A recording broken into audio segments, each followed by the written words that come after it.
If you're waiting to win the lottery to buy real estate, this is the mind shift that changes everything. Most people think you need to be rich to buy real estate, and that's one of the biggest myths. What you need is leverage.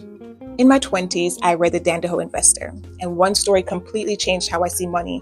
It talked about the Patel community from Gujarat, India. They weren't wealthy when they started, but they understood leverage. Percent of the motels in the country are under Patel ownership. What happened was a small number of Patels came into the United States in the early 70s, the refugees. They realized that if we buy a really small motel, 10, 12, 14 room motel, the family can live in 1 or 2 rooms and the family can do all the work.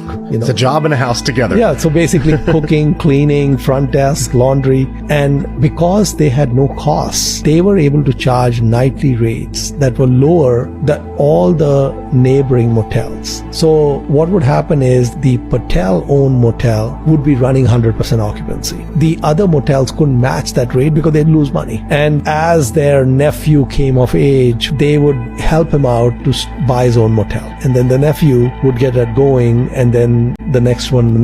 You run this for 50 years, and they've actually gone up market now. So a lot of the Hiltons, Marriotts, Westons, if you really look, you'll find it's under Patel ownership.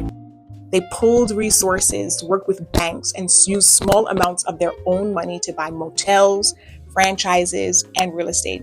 Instead of waiting to have the cash, they let the assets do the work. That's exactly how real estate works today.